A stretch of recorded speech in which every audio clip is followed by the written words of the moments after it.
phases of Italian unification.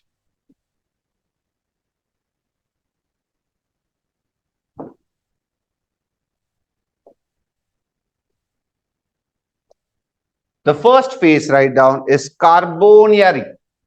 Carbonera.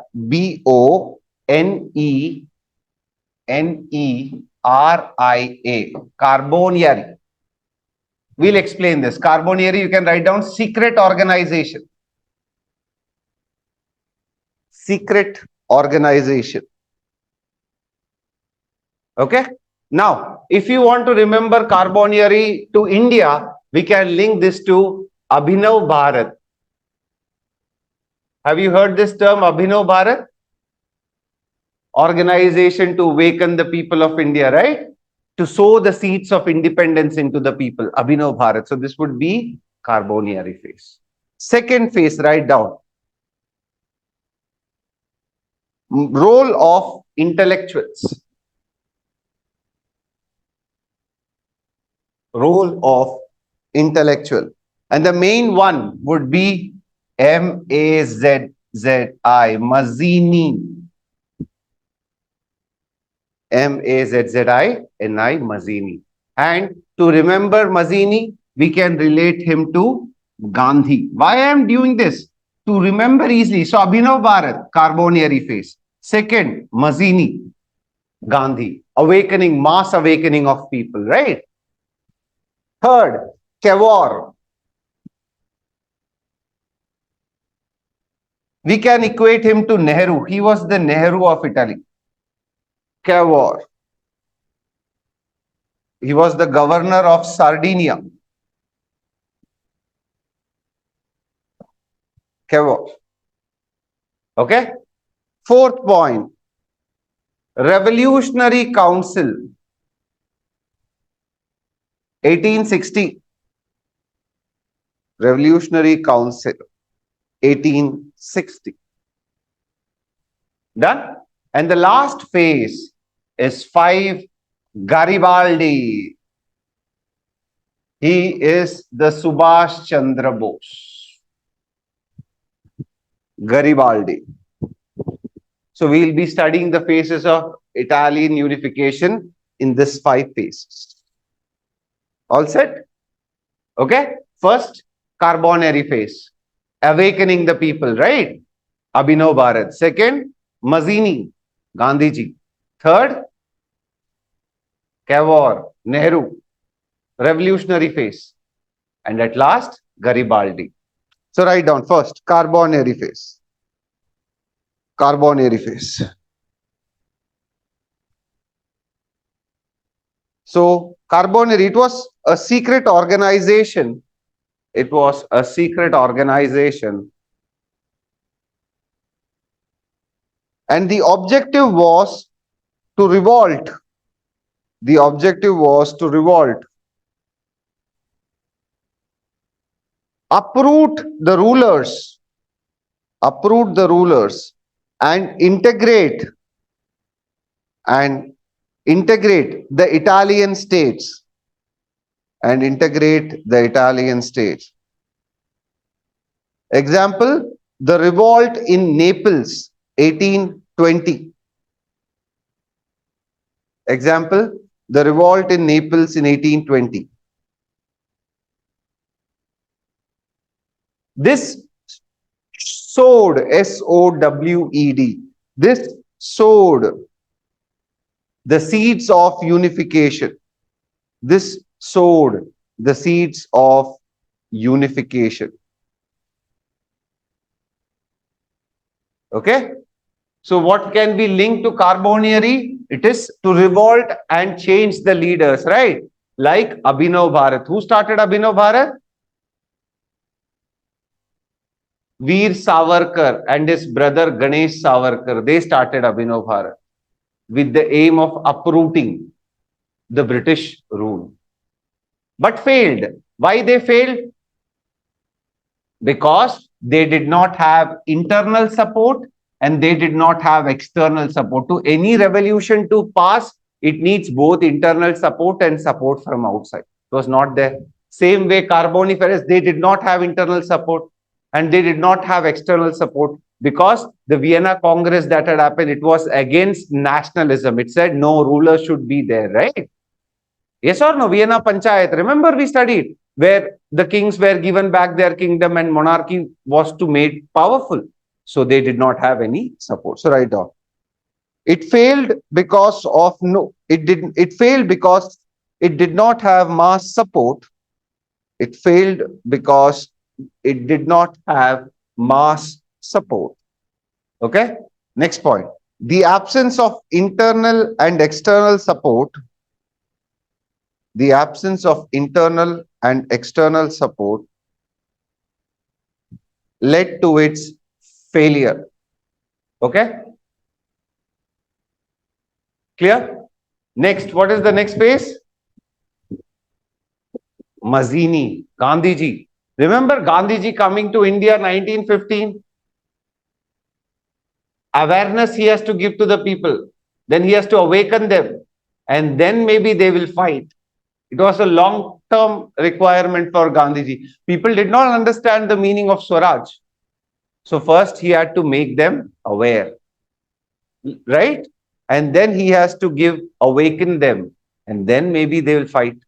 Same way, Mazzini was the biggest role in awakening the masses of Italy. He understood that war with Austria, same story, Austria with Germany, and same here also. So war with Austria is the only way to finish Italian unification. So Mazzini started a movement called as Young Italy movement. I'll make you write all this to awaken the people of Italy. It was a mass movement. So write down Mazzini. Mazzini is called the prophet. Mazzini is called the prophet. And you know why I connected to Gandhi? You will remember easily, right? Yes or no? He was the prophet of Italian unification.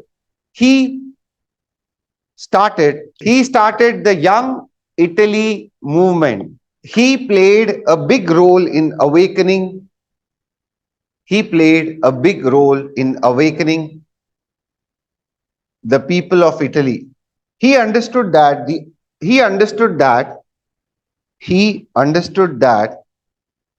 Austria was the biggest hurdle in Italian unification.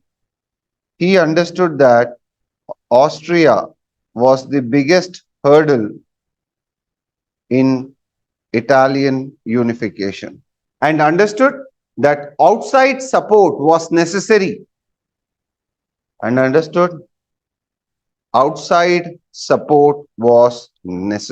Clear? So, first point. What was the first point, guys? Phases first point was Carbonari. Second point was Mazzini. Mazzini, I said, is Gandhi. And who was inspired the most from Gandhi? Who Gandhi said should be his successor? Nehru.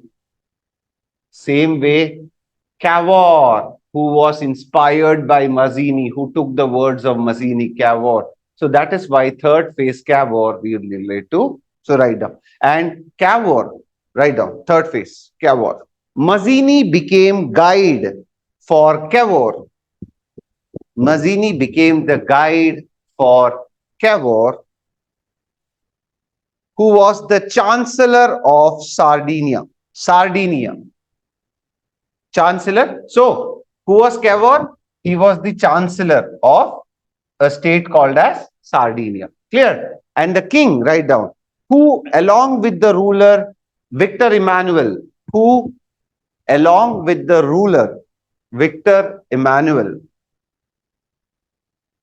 Sir, can you repeat after Chancellor of Sardinia? Chancellor of Sardinia, Mazzini became a guide for Cavour, Chancellor of Sardinia, who along with the ruler of Sardinia, Victor Emmanuel,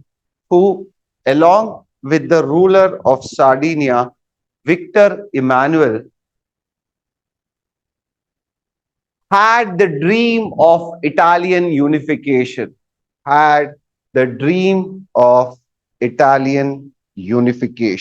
Okay, so let's again understand Cavour. Cavour was the Chancellor of Sardinia, and the ruler of Sardinia was Victor Emmanuel. And both of them had very good relation. Victor Emmanuel was a very liberal type of leader, and he helped Cavour to achieve his dreams. And both of them wanted to unify Italy into a kingdom. Okay, now how to do this? Again, who is the biggest problem? What is the biggest problem standing in front for unification of Italy? Austria. Very, very true. So write down. They did economic and military empowerment of Sardinia. So first you have to develop yourself. Same way. They did economic like banking system, infrastructure, economic and military empowerment of Sardinia. Okay. Now, the main aim was to defeat Austria, right? And the other two powers, Britain and France. This time, we have studied Crimean War. Before also, we have studied Crimean War.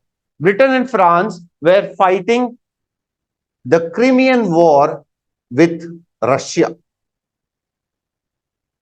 Okay. So, Sardinia sent its army to help Britain and France in the Battle of. Very, very good. Why? Why did Sardinia send the army to help Britain and war in Crimean War? Because they felt that they will come to their help against Austria.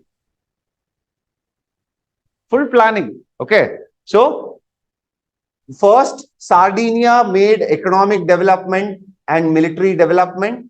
After that, it sent its army to help Britain and France fight with Russia in the Crimean War. So, right, let's write that. In Crimean War, 1854, Cavour sends help to Britain and France. Cavour sent help to Britain and France against Russia. Against Russia. Now, he believed that Britain and France would help him against Austria. That did not happen. But a very, very important thing happened. Cavour was invited to attend the Paris Peace Conference. So imagine you are being invited to attend a Paris Peace Conference where only the kings of different people or the leaders of different country are coming. So now you are also a leader. Your status has increased. Yes or no? Imagine a prime minister meeting is going on Trivandrum. Suddenly they invite me also to come, or they invite you to come and attend the meeting. Your status has increased. So when this help went for the Paris Peace Conference, Cavour was invited. This made him to a highest. So write down. Cavour was invited to attend the Paris Peace Conference in 1856 as an Italian representative. So now see, he is the representative of the many small kingdoms of Italy as an Italian representative. This was a diplomatic victory for Cavour. This was a diplomatic victory for Cavour. This was a diplomatic victory for Cavour. Super. So see the game. Italian states, he sends help to Britain and France to fight against Russia in the Crimean War, right? That's why they say Italy was born in the marshland of Crimea. Crimea is a marshy land, and here is where Italian unification happened. So he sent help, and he was invited to the Paris Peace Conference as a representative of entire Italy. Diplomatic victory. Now, he went to Britain and France, and you know how great these people are. They declined to help him against Austria. Right? Britain is the most cunning country in the world. They declined. Why should I help you? So then Cavour went to France. You remember France, there was a very intelligent ruler, Napoleon III, who gave in writing?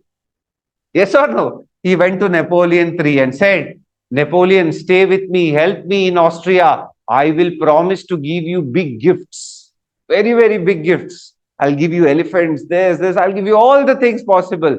Help me. And he sided with Italy. Austria was defeated in the Battle of Manjeta. Right. Although Britain and France gave assurance, but no help came. Although Britain and France gave assurance, but no help came. In this situation, Cavour convinced Napoleon III. In this situation, Cavour convinced Napoleon III to help against Austria, in return for big gifts.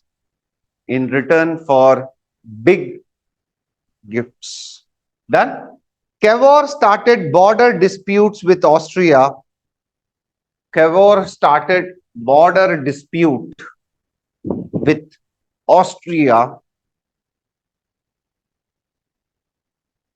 And turned it into a war. Started border disputes with Austria and turned it into a war. He united northern Italy. He defeated Austria. In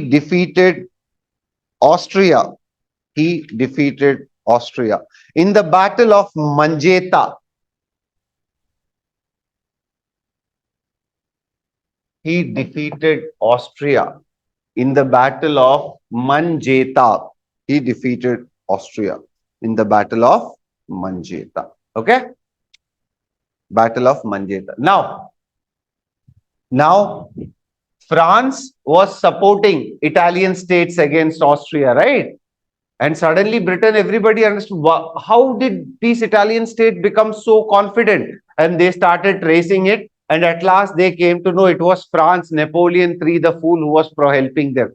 And they said to Napoleon III, pull out. If you are going to do this, we'll fight you. And Napoleon pulled out his support. Right? And now Cavour also resigned from his position after this. But the first part of unification, the northern part of Italy, was already united. Clear? So write down. They traced the backing of Napoleon III. The other powers, or you can write the other powers, traced the backing of Napoleon III to Cavour. And forced him to pull out.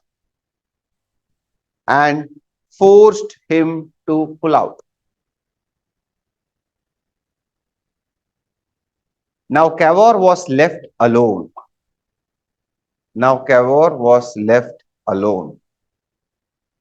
He resigned as the Chancellor of Sardinia.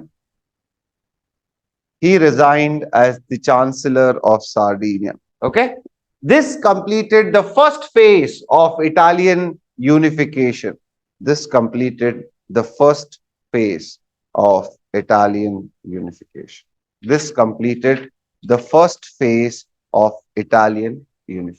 Okay? Done? So we have finished 3 phases. What were the 3 phases we have finished? First one was Carbonari. Second one was Mazzini. Third was Cavour. Very good. The fourth one was Revolutionary Council. Thank you. Revolutionary Council. Now, remember a little back we studied the revolution of 1830, where the divine rights of king changed into a people king, and revolution of 1848, communist revolution, which shook Europe. We have written this down. 2 pages back, if you go, you can see that. Check it out. We wrote Revolution of 1830 and Revolution of 1848. Yes or no? So, inspired by this revolution, there was a revolutionary council formed and they started conducting plebiscite. Plebiscite means voting. Everybody would vote for independence, and many southern states also united to join Italy. Okay? So, write down the fourth Revolutionary Council, 1860. Okay? It got inspiration from the revolution of 1830 and 1848 and conducted plebiscite in the southern states, and it conducted plebiscite in the southern states. Okay, most of the southern states integrated. Most of the southern states got integrated with Sardinia. Most of the southern states got integrated with Sardinia, except Naples, Sicily, and Rome. Except Naples, Sicily, and Rome. Okay? So, almost all the states, northern states have been integrated in the first part. Most of the southern state has also joined Italy, except Naples, Rome, and Sicily. Right? Now comes the fifth part, Garibaldi, Subhash Chandra Bose. He started walking with an army into these states and say, integrate or else we'll have a fight. And these also joined the Italian unification. And thus was the birth of two new nation states, Germany and Italy in Europe. And they started industrializing. They became industrialized nation. Now they wanted what? Oxygen. What is oxygen? Raw materials and market. But whole of the world was captured by the old bosses, Britain, France, Russia, beginning of the First World War. Otherwise, they'll die. If they sit idle, they'll die because they need oxygen. Now they are developing industry. They want market. They want raw material. If they don't do anything, they will die. So fight. So let's write down. Fifth one, Garibaldi. He took an army called the 1,000 Army to Sicily and Naples. So he was like a crazy person. Anywhere you say, I want to fight monarchy, he's ready to go. Garibaldi was like kind of person. Okay, so and the last one to integrate with Italy was Rome. Last, so write down. Rome was the last state to integrate with Sardinia. Rome was the last state to integrate with Sardinia in 1870, and this completed Italian unification. And this completed Italian unification.